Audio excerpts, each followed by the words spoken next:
Good morning. Good morning. I heard the best line from this lady right here in front of me, Gwen WebberMcleod. She said, women brutalize themselves with their stinkin' thinking. And when she said that, I was like, that word brutalize is exactly what happens. And whether you are a leader in your own home or in your community or in your business, you are a leader.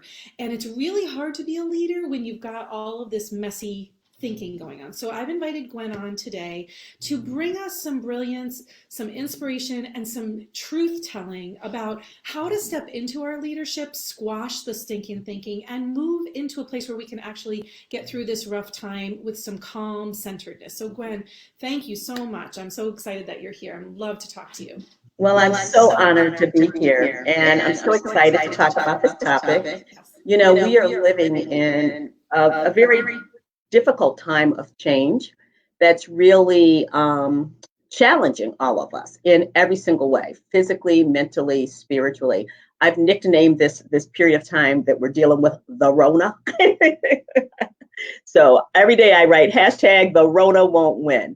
I think under normal circumstances, women leaders, women entrepreneurs have to be very careful about what goes on in our thought process. I fundamentally believe that my business is a direct reflection of the condition of my spirit.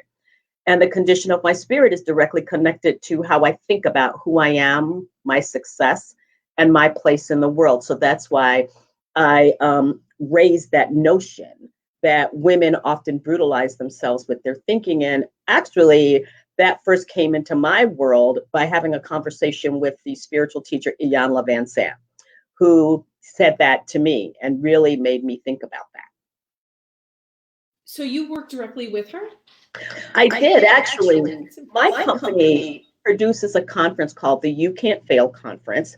In 2015, You Can't Fail became its own freestanding not-for-profit that I'm the founder of.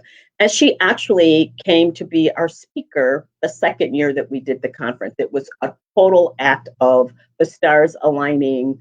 This was before she and Oprah had healed their relationship. The week after our conference, she and Oprah healed their relationship and she blew up again. So, but yeah, she actually came to Syracuse to speak at a conference that I produced. It's called the You Can't Fail Conference. And then now being produced by my not-for-profit. Well, I know how committed you are to women's empowerment, leadership. You are an executive coach. I know I've been in your presence physically. I know you're a powerful woman. I know you're a powerful woman in your own body and soul. And I know you're a powerful woman in our community. What do you think that a woman who doesn't see herself as a leader yet, what do you think is the number one thing that she could do to take a step toward grasping some of that power for herself? Right. Well, you know, that's really connected, Jen, to the topic that we want to talk about today. And I think it's mindset. You know, I experience women, the journey to leadership for women in a very interesting way, because I believe that the imposter syndrome is real. And it's real in part because of the environments we work, live, and play in sometimes. I think if we're really honest about it, our society and our country is not necessarily designed to inspire women to see themselves in great ways. And, you know, I'm startled every day when I hear about the first woman to do anything since we've been on the planet forever, and we're 51% of the American population. And so I think part of what happens for us in our struggle to identify and to claim our space as leaders is that there's so much messaging directed at us societally that makes us second guess our place and our power, that we don't see ourselves. And the other thing that I think happens is I love this writing by Marianne Williamson. Our deepest fear is not that we're inadequate, but that we just might be powerful beyond measure. I think women know that we're powerful beyond measure. It's just that we live in a society that does not encourage us to step up and step out in that way. So often when we do, we start getting messages and words, deeds, and actions that are like, you know, get back in your place, girl. And so I think that combination of stuff then creates an internal environment that makes us question our reality. While our bodies are out in the world doing great things, making a difference every day, in our minds, we're convincing ourselves that we're not good enough, smart enough, or talented enough, that we don't have the birthright to claim our space. It's like that. There's this thing that I've read that if there's a job description and a man reads it and he says, oh, I've got 30% of this. I'm going to apply. I'm a perfect fit. And a woman reads it and she's like, oh, I've only got 80%. They won't ever hire me. Exactly. It's that like inner messaging. The outer messaging we know is there, but it's really what you're saying is it's up to us to change the inner messaging. Yes, often in executive coaching sessions, I will hold up my cell phone and show like the home screen of my phone to my client. And I think women's behavior is very much like this.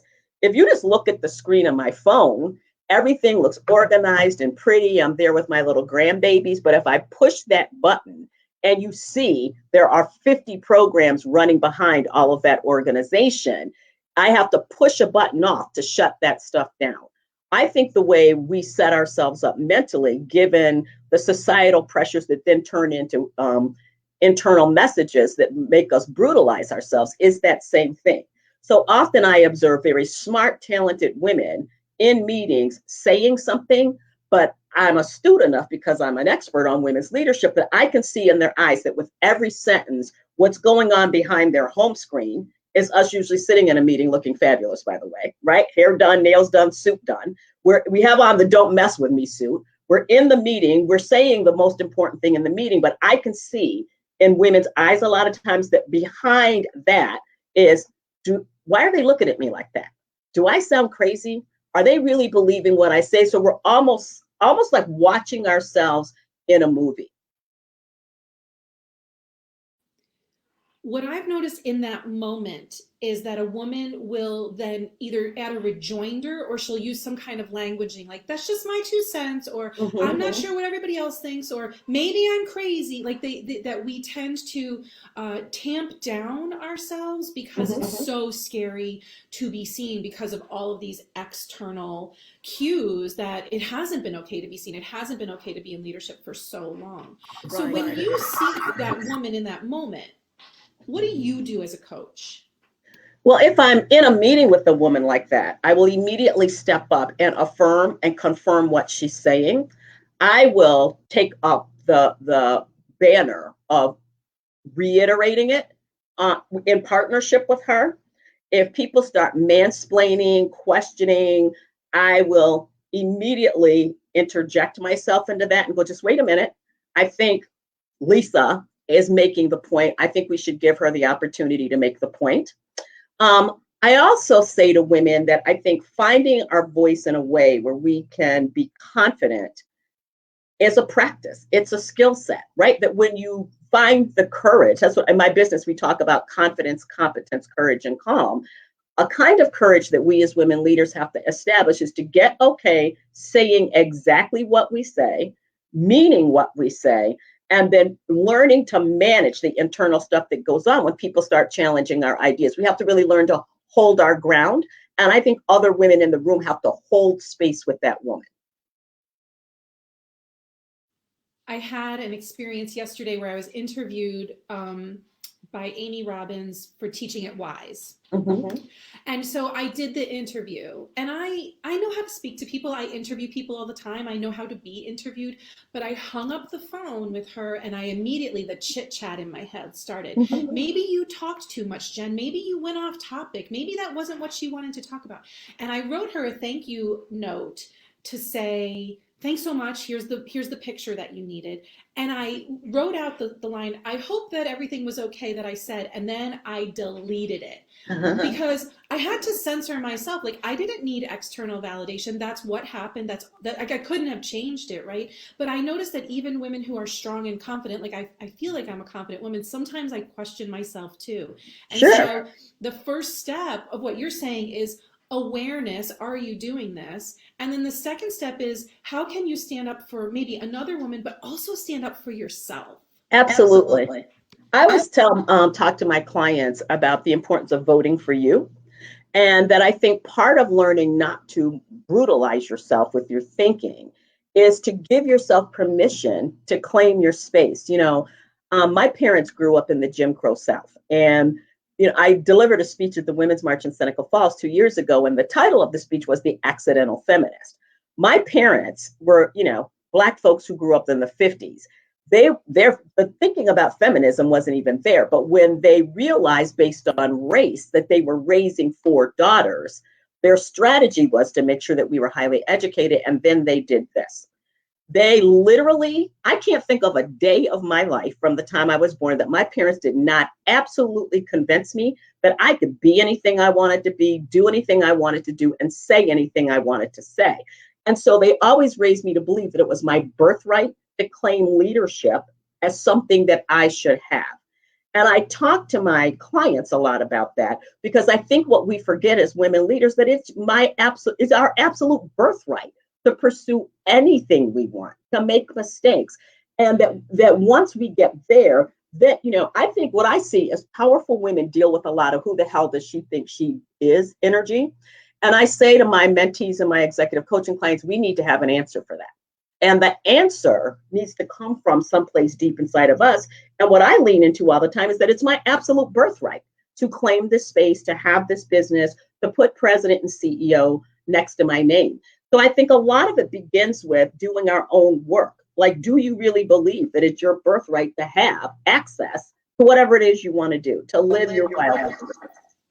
Do you think that some people don't feel like it's their birthright because they feel like it takes away something from somebody else? Like, if I step into leadership, does that obviate somebody else from being a leader? Do you know what I mean? Do you think that this is there's not enough room for all of us?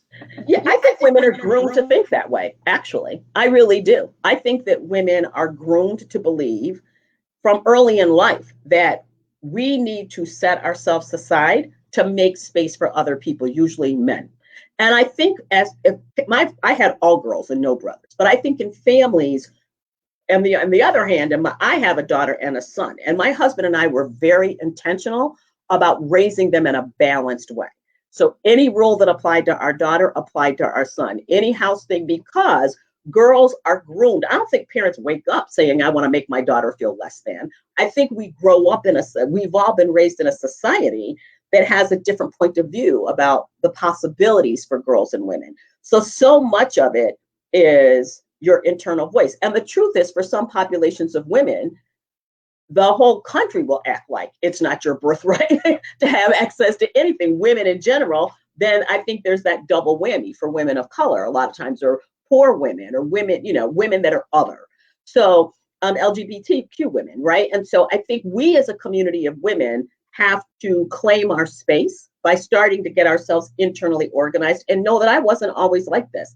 I literally was faithing it till I made it. I wasn't faking it. I was just having faith in the fact that everything I believed I could be in my mind, I could be. And then every single day I took a step in that direction. So it's really changing that internal landscape. A lot of people are waiting for somebody else to externally validate them. Yeah. If we didn't get it from our parents, we sometimes grow into adulthood waiting for it from somebody else, a spouse, a partner, a friend. And it doesn't even matter, because you can get it externally, but it doesn't matter unless you believe it inside yourself. Absolutely. It's all about mindset. It's all about, there is a direct connection between what a woman thinks about herself and what manifests in the universe, right? And so just practicing negating that thinking. I saw this meme on Facebook the other day that said something like, I found myself starting to have negative thoughts. And then another voice entered my head that said, girl, stop that right now. We don't have time for that negativity. You need to be great. And that's it's like a wheel, right? I can be the queen of catastrophic thinking. But when I feel myself moving in that direction, I immediately put a spoke in that wheel. And it's usually that kind of thought, like, girl, you're the president and CEO of a company. First of all, that's a lie we're telling ourselves most of the time. If I have that thought, oh, you're so stupid, there's not a shred of evidence that I'm stupid. So it's learning how to immediately flip a switch that counterbalances that negative thinking. And it's a skill set. I wasn't always like this. I'm very much so grounded in who I am as a woman and my confidence at 64. But it was a journey to get here. And I probably really took a long time. I landed there when I was about 40. And I just made it my habit. Now I'm in a space that, I feel like what God has called me to do is so important that I can't risk filling myself up with negative energy and negative thought, because then I can't move the mountains that he's assigned for me to move. Oops. one of the ways that I watch you do this on social media, because I watch you be transparent about it. Right. I watch you say, I stepped out into the world today and I felt afraid. I stepped out into the world today and I felt anxious. And then I see you immediately move into gratitude and you claim your space. You're like, I will not feel afraid. And so you kind of like talk yourself into it. And I feel that most women, it's easier to believe the lies because they're just habits of thought. They're just stories that we tell ourselves. But I love this visual. And if people could take this visual of like, it's a bicycle and you're riding the bike and you put the spoke in there and you make that negative thought go ass over tea kettle onto the ground and splat on the ground. Like that's a very helpful tool. So you have given us this tool of imagining the spoke being stopped, using gratitude. Is there any other tool that you use? And I understand this is a habit. Right. You weren't necessarily born this way, right? Like I wasn't born this way either. I've had to cultivate this habit. What is one other tool that you think that women could really take on to stop this brutal stinking thinking? I am very intentional about how I enter the world every single day. And also my physical space. So I was talking with someone yesterday, and my house is like a message board that sends messages to everyone who lives here that being a person of color, being African American is something to be prideful of, and that loving yourself, caring for yourself, and having self-esteem is really critical. Like that's the baseline. My husband or I were like, that's the baseline for everybody who lives here. Anything we do above that is like the icing on the cake. But waking up and entering the world every day feeling whole and focused is critical. So for me, I'm very intentional about how I wake up in the morning. So I start my day.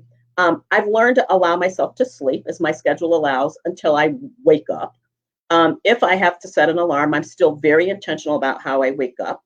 I wake up immediately and say, thank you, God, for another opportunity to serve you on this beautiful planet called Earth. I say my prayers. I do a meditation practice. I literally meditate. I've been a successful entrepreneur for almost 40 years, but being an entrepreneur requires a lot of courage. I always love this quote, just because we feel fear doesn't mean we do it. We have to do it afraid. But doing it afraid requires a practice. So there's literally a split second every day where I'm like, oh my God, I can't believe it. And God's like, girl, we've been at this for too long. I need you to get up, right? Like just managing how you enter the universe. If you get up and it doesn't feel off, give yourself permission to hit the reset button. Slow down your thinking first thing in the morning and pay a lot of attention to what you're thinking about. So any kind of practice you can put in place that helps you make it your personal habit to wake up thinking positive things about yourself is really important. And the other thing is just be willing to be gentle with yourself. We're not going to always get it right. We will backslide because every day we're under pressure. It doesn't matter how much I armor myself up. There is literally a moment every day where I receive a message that's signaling to me that others may not perceive me as being smart enough, good enough, or talented enough. So I give myself permission to have those days where I backslide. But I always say, if I'm going to be pissed off, I'm going to be pissed off with an agenda, right? If I'm going to be sad, I'm going to be sad with a damn agenda, because that's not the place that I want to stay. So having a ritual that gets you into the universe every day, being gentle with yourself, being okay, in the end, we're only human, right? And then if you find yourself in a funk, be in that space with an agenda that gets you out of it. I find those things to be really helpful. I love that. The last thing I'm really taking away from what you're saying is you said you have created a physical space in your home and an emotional space in yourself. But the other thing I'm guessing that you do that is, I think, important for people to understand is you do not allow toxic people into your life. Oh, yeah. So you have a physical protection and an emotional connection, but you also do not kind of let in the bullshit people so you're really surrounding yourself with people who lift you up. And I think that's a practice that more women could really benefit from. Like, instead of being scared about who can I let go of that's toxic, how could my life be better if this toxic person was distanced from me? So Absolutely. That's the other thing I'm hearing from you. Yeah, an analogy we use at my house is that I treat my life like it's a VIP lounge at a club. And if you don't meet the credentials to cross the VIP rope, you don't get into my life, right? And so I practice what I call compassionate detachment. I know that I just give myself permission. So my primary goal, my company mission is about helping people achieve their goals by focusing on the competencies of confidence, competence, courage, and calm.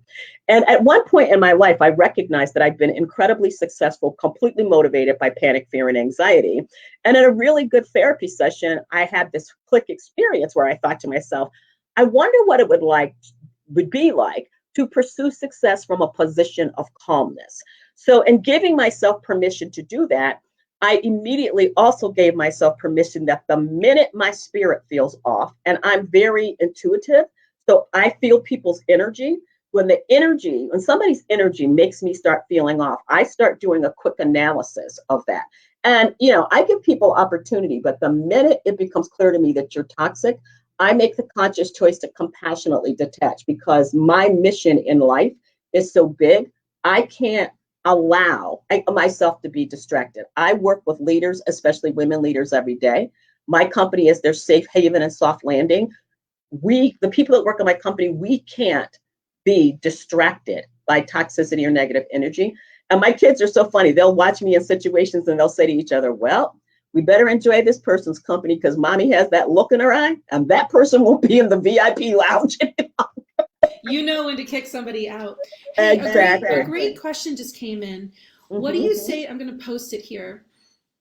What do you say to those women that are out there that belittle other women, especially younger women, and that standing up for themselves and their right to be great? What if they're a fox in sheep's clothing? That's such a great question. I've dealt with this personally too, but I'm curious about your opinion.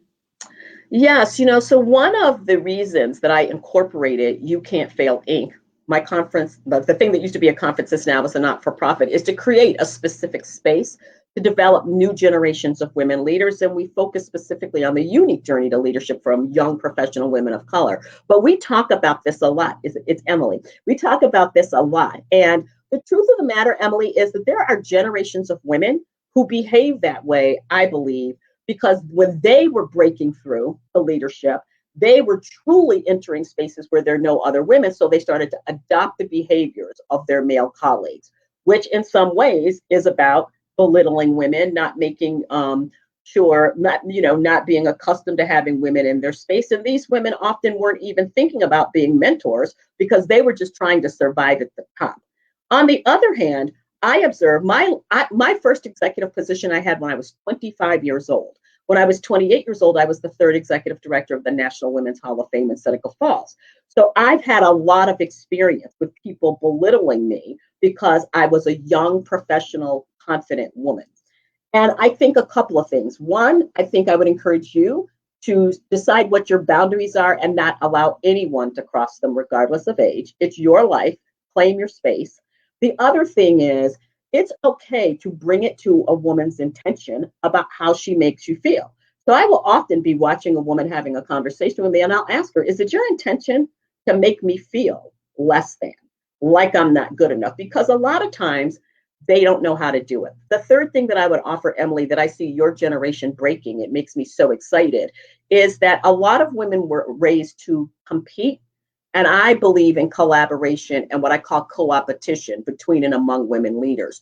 We're better when we recognize this fundamental thing. We are truly in this together and we need each other to survive. After practicing those kinds of things with women that might be doing those things to you, it's okay for you not to be in relationship with them. If that woman happens to be your boss, I think, of course, you have to navigate that carefully. I think it's important to raise your concerns and issues, but also it's okay to define a graceful exit strategy and find a place of employment that will love, honor, and respect you for all of who you are. I hope that helped. That is beautiful. So many good, clear strategies there.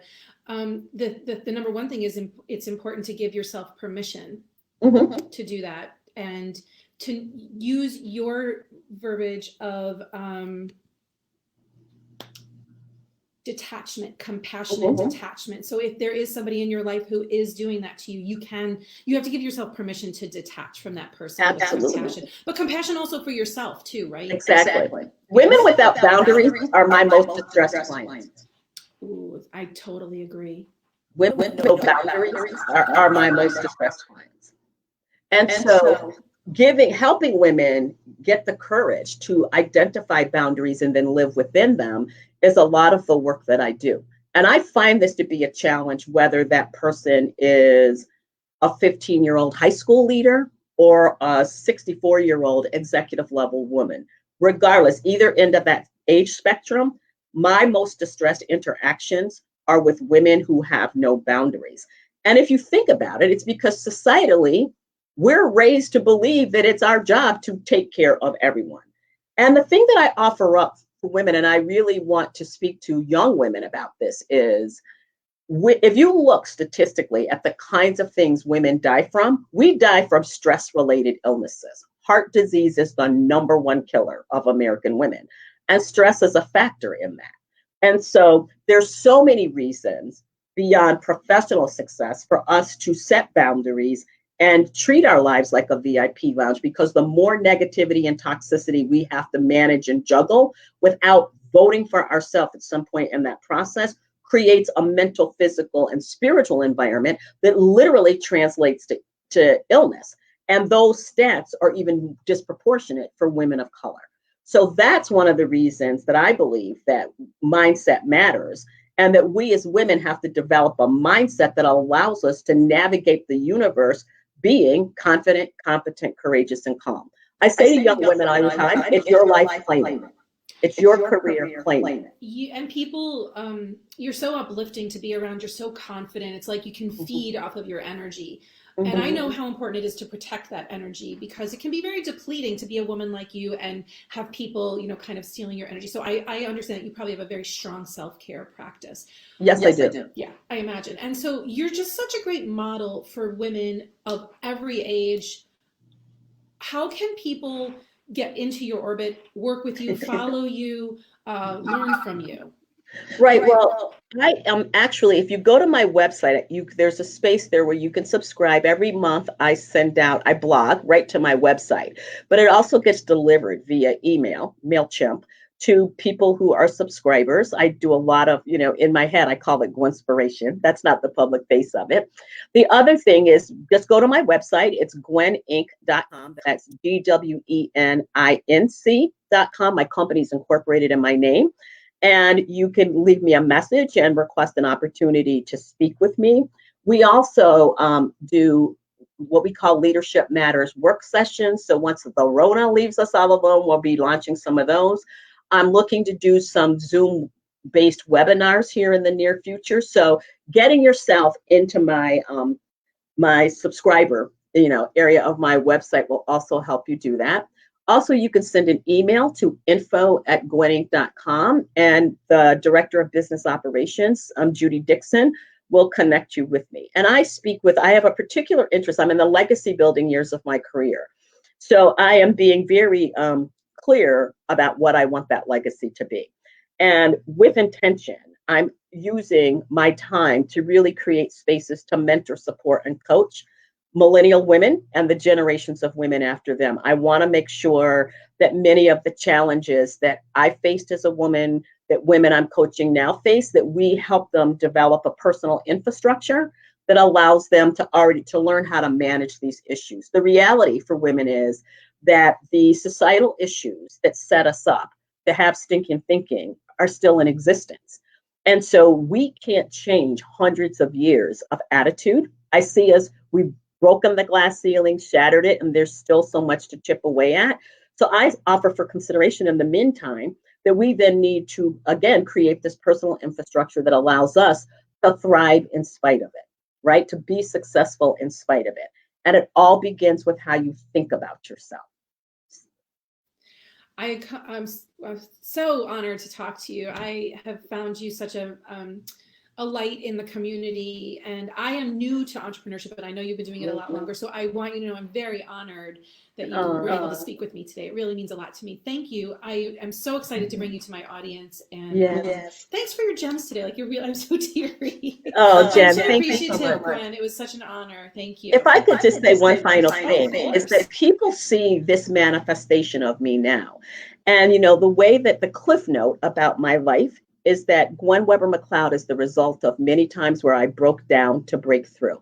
And I think the journey to women's leadership is like that, right? There'll be many times where we're going to break down, but we still have to break through. And that's why when I say if you're feeling some kind of way, be in that space with an agenda. Envision where it is you're trying to go, and know that you literally can live your wildest dreams. Like when people say, Gwen, how you doing? I'm like, girl, I'm living my wildest dreams. But it's a process and a journey. And that's the thing I really want you to think about, that I arrived at being this woman by honoring that from every breakdown was the beginning of my next breakthrough. And to really strive to be confident, competent, courageous, and calm. And I'm so honored and proud of you too, Jen. And women, we are in this together. We need each other to survive. So I hope one thing I said today inspires you to a new level of leadership. Oh, I 100%. Great. Thank you again. I will You're share welcome. this as many times as I possibly can, because it's a message that every woman needs to hear. Great. Thank you so much, Jen. I'm so honored to be here. Be well, women. Happy Easter weekend. Thanks. Same to you, Gwen. Take care.